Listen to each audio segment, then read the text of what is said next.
আমি যখন জানলাম যে এদের হাতে অস্ত্র, আমি না সরলে তারা নাকি সশস্ত্র বিপ্লব করবে, তো কার বিরুদ্ধে তারা সশস্ত্র হামলা করবে?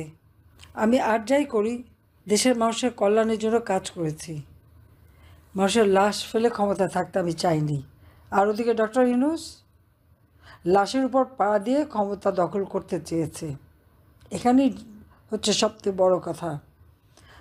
ইউনূসের দোসর কারা?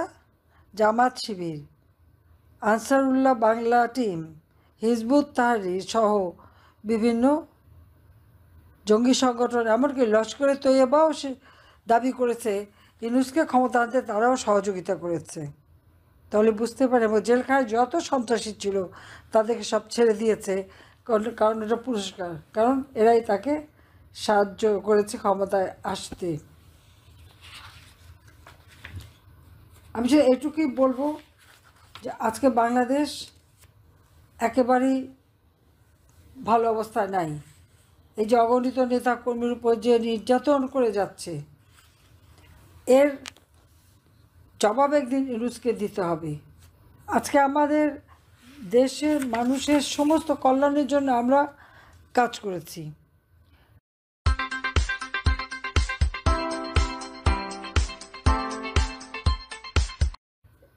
আর এখন ইউনূস সাহেব এসে কী করলো? পুলিশদের যারা হত্যা করলো তাদের বিচার তো হলোই না, এমনকি সেই নিহত পুলিশের পরিবারগুলি খবরও নেওয়ার প্রয়োজন মনে করে না। ওই হাতে গোনা কয়েকজন বলে দিয়েছে পর্যন্ত, বললো 1400 লোক নাকি আমি হত্যা করেছি। সে তালিকাটা কোথায়? কিভাবে হত্যা হলো সে হিসাবটা দিক। 1400 বলে 800 জনের গেজেট করেছে, কিন্তু আর্থিক সহায়তা দেওয়ার সময় মাত্র 600 জনের আর্থিক সহায়তা দিয়েছে। তো বাকি কারা মারা গেল? তারা যে প্রায় 3-4 হাজার আওয়ামী লীগ নেতাকর্মীকে হত্যা করেছে, পরিবারের সদস্য সহ, মা বাবা ভাই বোন কেউ রেহাই পায়নি। দিনের পর দিন শিশু নারী ধর্ষণ হচ্ছে, কোনো বিচার নাই, মানুষের নারী সে জায়গা নাই। আওয়ামী লীগ করে শুনলেই তাদের উপরে হামলা করতে হবে, ছাত্রলীগ শুনলে হামলা করতে হবে কেন? কী অপরাধ করেছে? 1949 সালে আওয়ামী লীগ প্রতিষ্ঠা লাভ করেছে, 1948 সালে ছাত্রলীগ। বাংলাদেশের সবকটা অর্জনের পিছনে আওয়ামী লীগ, ছাত্রলীগ। এই স্বাধীনতা অর্জন করেছে আওয়ামী লীগ সংগঠন, বাংলাদেশের মানুষকে জাতির পিতা বঙ্গবন্ধু শেখ মুজিবের নেতৃত্বে সুসংগঠিত করে। আর সেই সংগঠন তারা রাখবে না।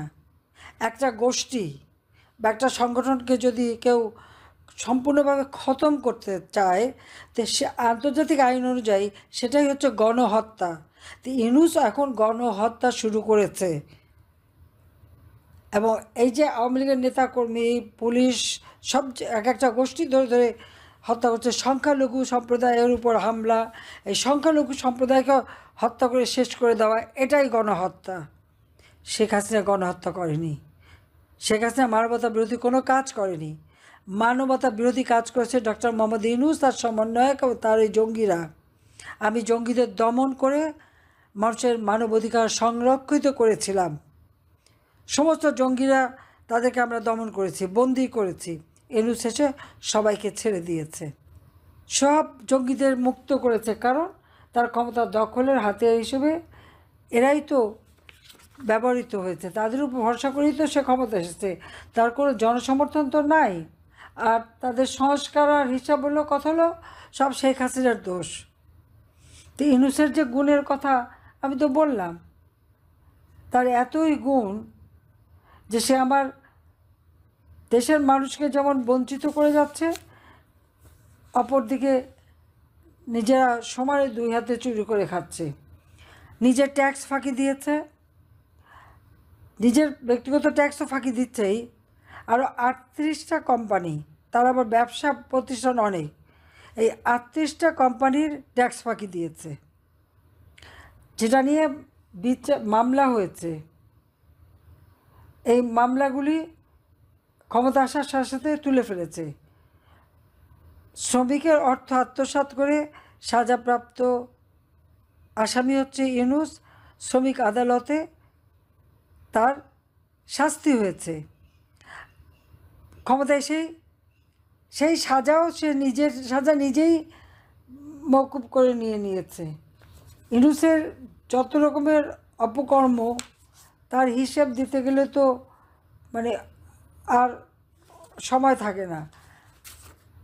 তার যে ব্যাংকে যে পরিমাণ টাকা পাওয়া গেছে, বিদেশে যে পরিমাণ তার অর্থ, আজকে জিজ্ঞেস করি এত অর্থ পেল কোত্থেকে? ইউনূসের জঙ্গি বাহিনীর এবং সন্ত্রাসী বাহিনীর হামলায় আজকে কী অবস্থা? মাজার, দরগা, মসজিদ লুটপাট এবং ভেঙে ফেলা হচ্ছে। হিন্দু, বৌদ্ধ, খ্রিস্টান, ক্ষুদ্র নৃগোষ্ঠীর উপর নির্যাতন চলছে। মন্দির, গির্জা, প্যাগোডা লুটপাট, ভেঙে ফেলা, আগুন দেওয়া হচ্ছে। আওয়ামী লীগের এবং 14 দলের নেতাকর্মীরা তো শেষ, তাদের উপর একদিকে মামলা আর একদিকে হামলা। তো এই অবস্থার দিকে দেশকে রক্ষা করতে হবে। আমি আমাদের নেতাকর্মীদের একটা কথাই বলবো, কেউ মনোবল হারাবেন না। মনে রাখতে হবে আমরা বঙ্গবন্ধু শেখ মুজিবের সৈনিক। তার আদর্শ বুকে ধারণ করে যে কোনো পরিস্থিতি মোকাবেলা করার সক্ষমতা আওয়ামী লীগ রাখে। আমাদের অনেক নেতাকর্মী কারাগারে বন্দী, আহত, নিহত, ঘরহারা, মানবেতর জীবনযাপন করছে। তাদের পাশে আমাদের দাঁড়াতে হবে, যে যেভাবে পারবে। দেশি প্রবাসী সকলকে আমি আহ্বান জানাচ্ছি যে তাদের পাশে দাঁড়াবেন। মাঠ পর্যায়ে সংগঠনকে আরও শক্তিশালী করতে হবে। সকল ভেদাভেদ ভুলে যেতে হবে, ঐক্যবদ্ধ হতে হবে, যাতে এই অবৈধ জঙ্গি ইউনূসকে হটিয়ে দেশের মানুষকে আমরা মুক্তি দিতে পারি। আওয়ামী লীগের মাধ্যমেই বাংলাদেশ তার মাতৃভাষায় কথা বলার অধিকার অর্জন করেছে, স্বাধীনতা অর্জন করেছে, উন্নয়নশীল দেশের মর্যাদা পেয়েছে। এই কথাটা মনে রাখতে হবে, যা আজ পর্যন্ত কেউ দিতে পারে নাই। কাজে এই আওয়ামী লীগকে ধ্বংস করা যাবে না। কিন্তু যতই স্বপ্ন দেখুক, ওটা তার দিবা স্বপ্ন। কোনোদিন সে আওয়ামী লীগকে ধ্বংস করতে পারবে না। কারণ আওয়ামী লীগ বাংলাদেশ স্বাধীনতা এনে দিয়েছে এবং এই আওয়ামী লীগই ক্ষমতা থেকে জাতির পিতা বঙ্গবন্ধু শেখ মুজিবুর রহমানের স্বপ্নের ক্ষুধা, দারিদ্র্য মুক্ত, উন্নত, স্মার্ট বাংলাদেশ গড়ে তুলবে ইনশাআল্লাহ। কাজে এই আওয়ামী লীগের যারা ধ্বংস করতে চায়, ধ্বংস তাদের জন্য অনিবার্য। কারণ তারা ওই সন্ত্রাসী জঙ্গিদের দিয়ে ক্ষমতা দখল করেছে। কাজে তাদের পায়ের তলায় মাটি নাই, তাদের ক্ষমতার কোনো ইউনূসের ক্ষমতার কোনো বৈধতা নাই।